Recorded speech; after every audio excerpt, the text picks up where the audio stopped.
for the coffee shop, I just went thrifting for the coffee shop. I try and go as often as I can to find cool pieces because my coffee shop has like mostly thrifted furniture and decor and stuff in it, so a lot of it is like mid-century modern, or it feels very like French vintage, some like couches or like velvet, art deco, I don't know, just anything like very distinct that I can mesh together. I'm trying to do, plus it's such a big space that it needs it, and the more like very characteristic pieces I can find for it at a good price, the better. So I just want to show you my little thrift haul that I got.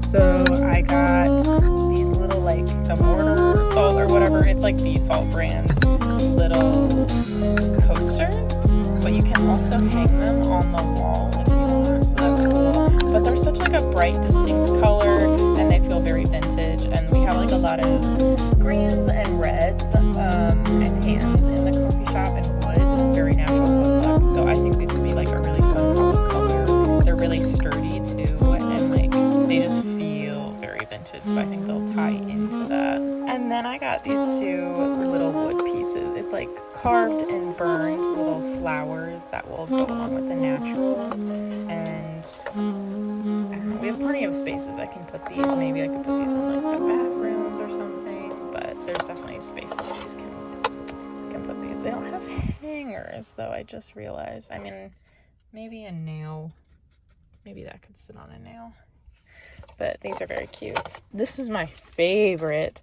These feel very mid-century modern to me. These wooden bowls that are like carved into a scallop.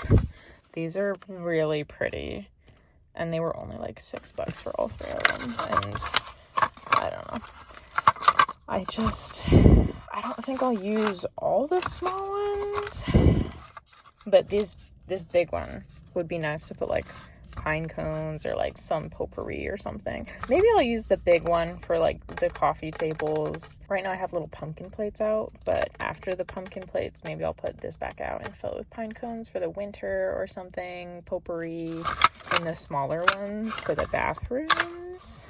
That could be cute, but these are really exciting. I'm excited about these. I also want to get like an entryway table to put behind a couch, and this bowl I could see being really cute there as well. So that's my little haul. Very cheap, $11. Now I'm gonna go into Aldi and get groceries because I did that lazy thing where it's like, how long can I put off grocery shopping? What can I make with what little groceries we have? And I don't know, I'm about to have like a little girls' night in and I don't want to scrounge on my own, but I also don't want to buy takeout again. So here we are.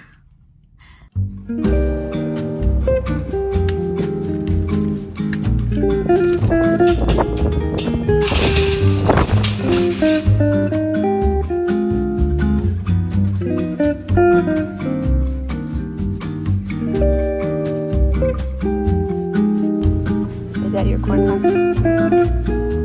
Yeah.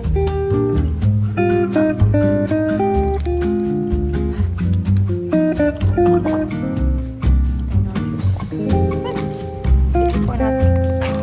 Bring it with. Come on.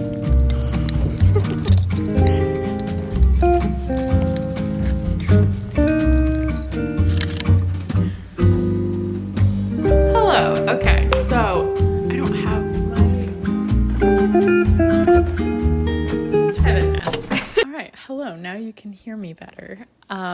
So tonight Athena and I, my little doggy dog, are having a girls' night in. So I am post-workout, post-shower, no makeup. My fiance is watching his little brother play football at an away game. I usually don't go to the away games, but that means Athena and I have the apartment to ourselves, which means we're gonna introvert out. After doing all that plotting, I really want to try some riding sprints. So I want to try like at least 2 time chunks of 20 minutes. Normally when I write, I just go. Like I don't set a timer. I just go until I feel a natural stopping point. The one video I have where I wrote 5,000 words in a day, I just kept writing because I had material to write, and I gave myself that whole day to write until I hit that time.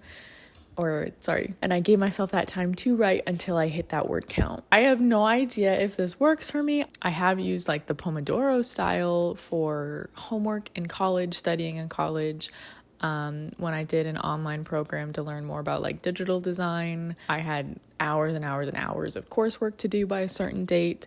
So I use Pomodoro for that to give my eyes a break from the screen, but I've never used that for writing my novel, free writing. We've got some boring things to do, like laundry to put away before I have to work at the coffee shop tomorrow morning. It is my weekend. I alternate with one of my girls because there's only 2 of us that are available to work weekends right now, but it's a short shift, so it's not terrible. We're only open for like 4 hours on Saturdays, so it's like the perfect amount of time. Like you get up, you feel productive, and then you have the rest of your day to go on and do some stuff. But Athene and I are going to have a little budget sushi dinner. I might be able to play some video games if I get my writing done. We have the Xbox Game Pass, and it has a ton of cozy games that I can play. I know this sounds like a sponsorship, but it's not. I just genuinely like this.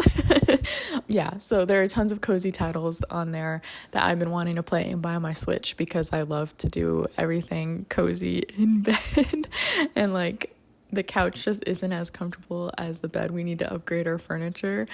So normally I like to play games in bed on my Nintendo Switch, but the Game Pass is really good and we have that on our Xbox and the TV. So it's much more financially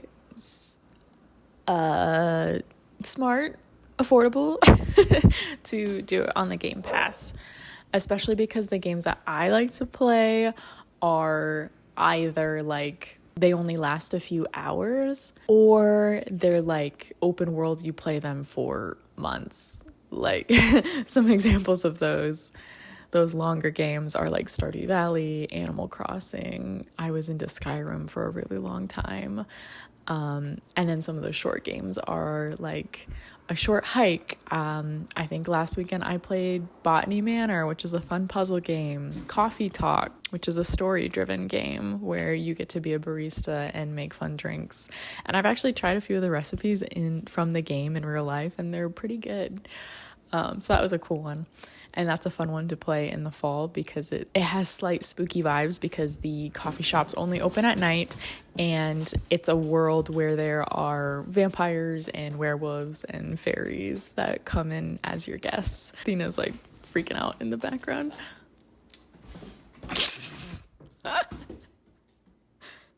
Okay.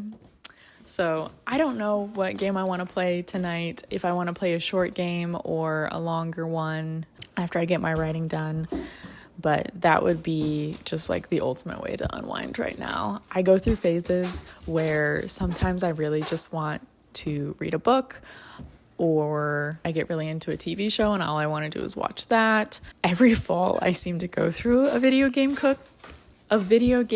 There's something about the weather and the coziness, the transition. But I also just finished the Throne of Glass series and kind of have a book hangover from that. I did go buy next SJM Massverse book, Crescent City, and I started reading the first few pages and I was like, yeah, I'm just not ready yet. It's such a bad book hangover that it gives you. I don't have words, but it's good. I really need the Fantasy Fangirls to cover Throne of Glass, or I just need to finish all of the Massverse books so that I can listen to the portion they do in their podcast where they talk about all of them. We're going to enjoy our budget sushi dinner from Aldi and our ice cream mochi and our fun little bevy that we got, the poppy. I think I got the raspberry rose one. I haven't had that one, so I'm excited. And I'll let you guys know what I think of writing sprints, since this is the first time I'm trying writing sprints. Is it frozen? Yes. Am I about to microwave this to thaw it? Yes. But the directions say I can do that. It's safe to do that. Did I live in Japan and have some of the best sushi of my life there? Yes. Does this compare at all? No, but you know, girls gotta do what a girl's gotta do to get by on her expensive bougie cravings. Ooh, that's not bad. I do think I like this one better than the cherry limeade one I had a few weeks ago. I think the best one I've had is the cola one, or like their version of Dr. Pepper or something like that. So because it is girls' night in, I'm going to make Athena a little ice cream puppy treat. Yesterday we went to Menards and got some more treats. Menards always has treats on sale, so like don't be confused, guys. Don't overlook it. I know there's a lot of houseware stuff and like carpentry contractor stuff there, but also the dog treats. So I got her these dog chocolate biscuits, basically. It's not like real chocolate. It is carob, which is the... She's whining because she wants one.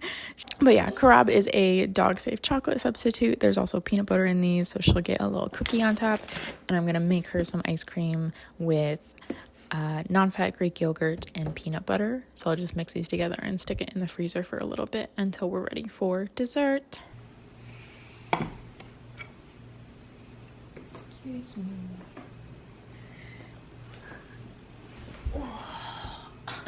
Me a little bit more of a sense of accomplishment and just like clear expectations for myself so that I was absolutely 100% way too lazy to make sure my chopsticks matched before I sat down in the dark kitchen. You know, girls' night sounds cutesy when you say it. Girls' night in. Girls' night in with your dog is an excuse to just be a total goblin. Can't tell if it's focused or not. Here we go. And we've got... I know you want it. I might have just given her a little too much. We'll keep an eye on it and see. Usually she has a pretty good, I don't know, like limit for a dog. Like she just like free feeds because she won't overeat her bowl. She loves the cookies though. People tell me she's spoiled, but I kind of don't care. She's my princess and I love her. And like, think about it, guys. You are 95% of your dog's memories. You are their life. You are the person that decides what kind of life they get to live. Like, their sole purpose in life is to be your companion and love you. So why wouldn't you want to bring immense joy into their life when they bring you immense joy? Oh my gosh, guys, I forgot how much I love mochi. When I lived in Japan, I could have lived off mochi. Like any kind of soft, chewy cake-like dessert. That's kind of what mochi is, like a chewy rice cake, but it's doughy, but it's squishy and it's flavorful and it's got a great texture. And there's so many different kinds. And I just realized there was an item I needed to order for the coffee shop that was on sale today, and I need to do it today before that sale ends and we lose that discount.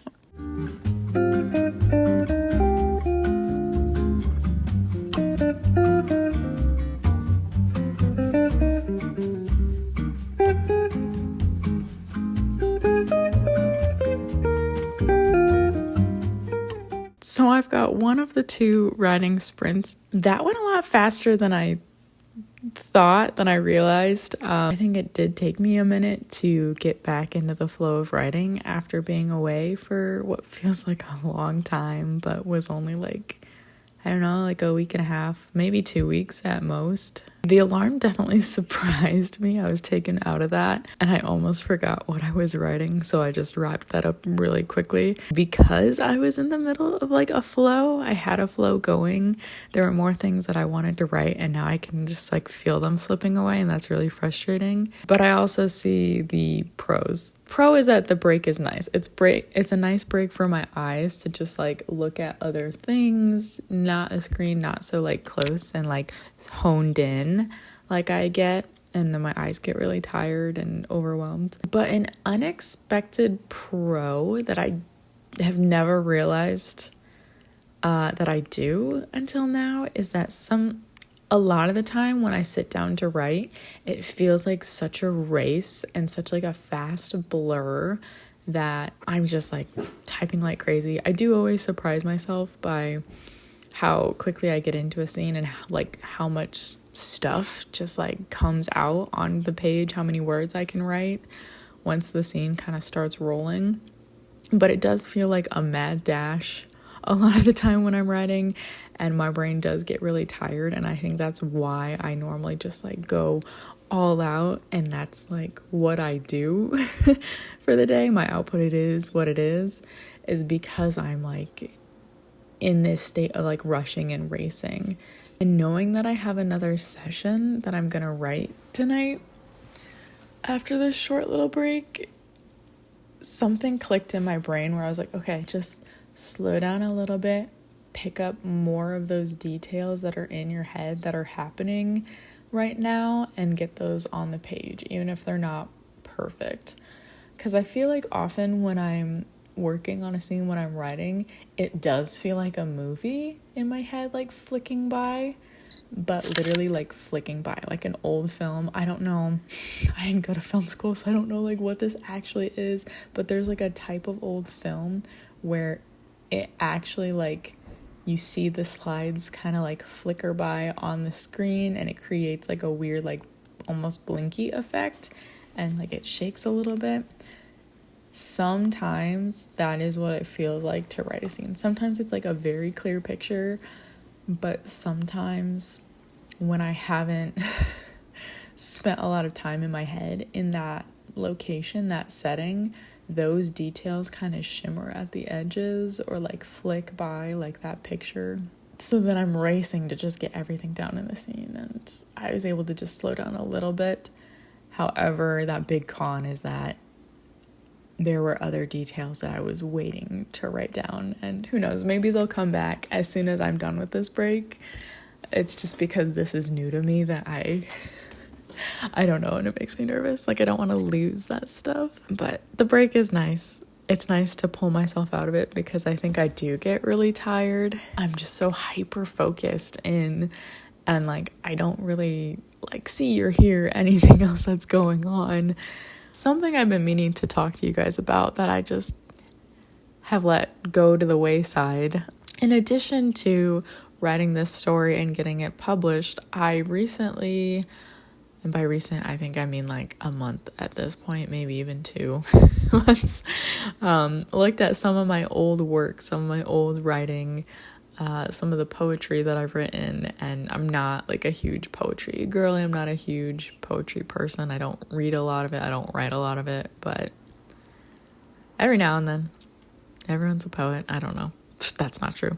But there are genuinely a couple that I've written that I really like, that I would like to try to get published. I would like to submit to like small magazines or like literary magazines, places that do like poetry volumes. And I did randomly start looking, and then I like texted one of my friends, one of my like writer friends that I met in college. I was like, hey, I think I want to do this. Like, I know you've submitted before, and like she's a very talented writer. She won a lot of awards when we were in undergrad for writing, and she still writes along with her full-time job. She doesn't do AuthorTube or anything, though I do think that like with her personality and like her aesthetic and like the quality of her writing, that I think she would have like a lot of cool things to say, and I think people would enjoy her. I just don't know if she would enjoy the like filming, editing part. I have no idea, genuinely. I think she would be popular on AuthorTube. Anywho,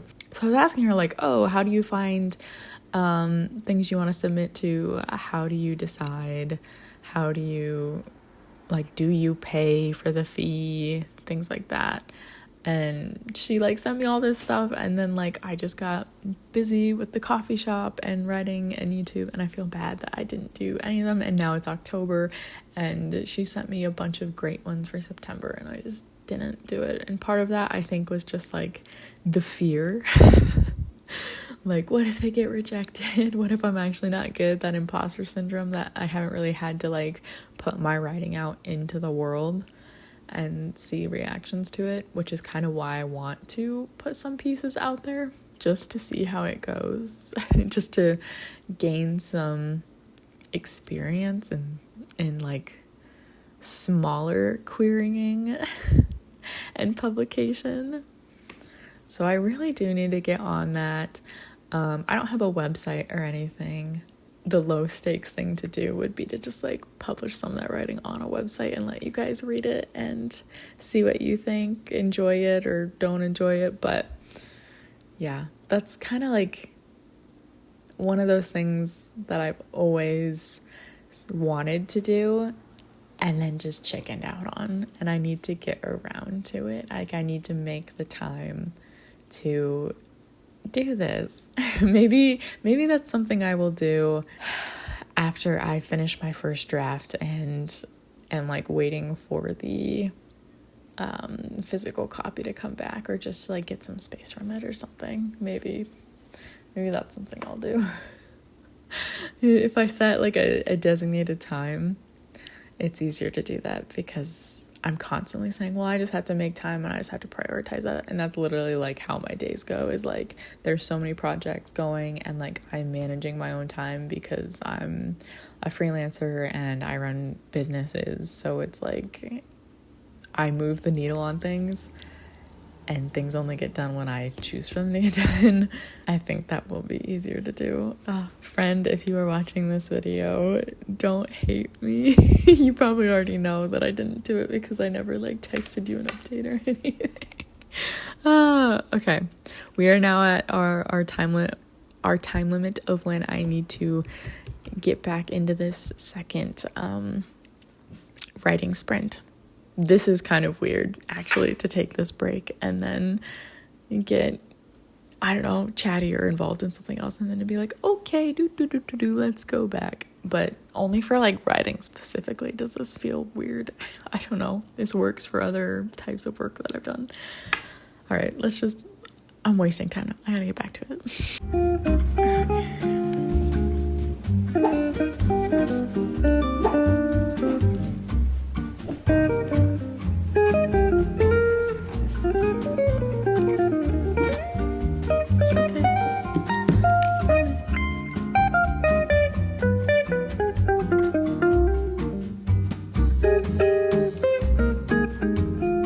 Okay, writing sprints are just so weird.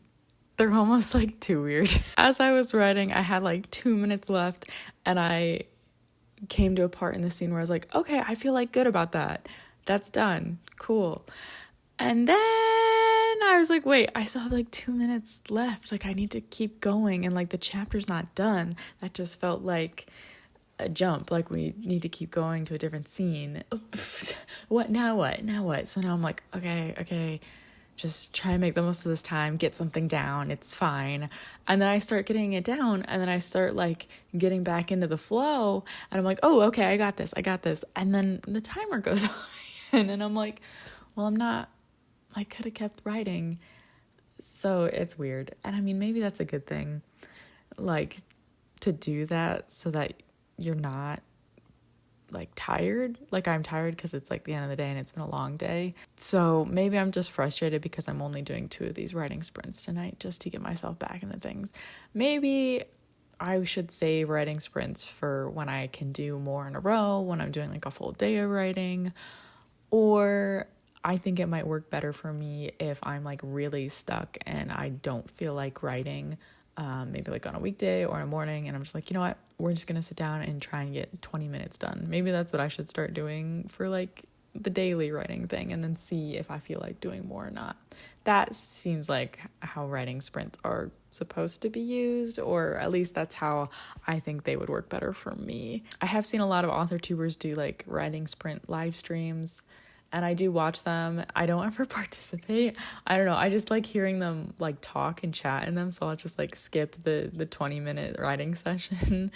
Okay, my camera died, so I don't remember exactly what I was saying. Embarrassing. But basically, I like the vibe of author tubers when they do live writing sprints. I just don't think I will ever do them live because of how our home is set up. Like, it would have to be another night like this where it's just me at home. Or we'd have to like move and get a different place. But it does feel good to be back to writing, getting words on my manuscript again. I actually didn't check the word count for that writing session or overall or anything. So let me open my document again really quick. Okay, so I just wrote 729 words. I was so focused on the sprints that I just guys, we are getting so close to 30K. That's so exciting.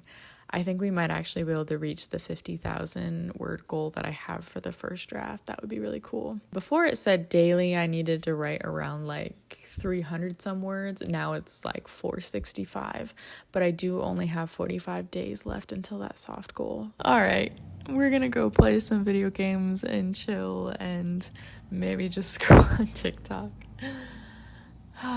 But good night. Thank you for joining us. Until next time, cheers.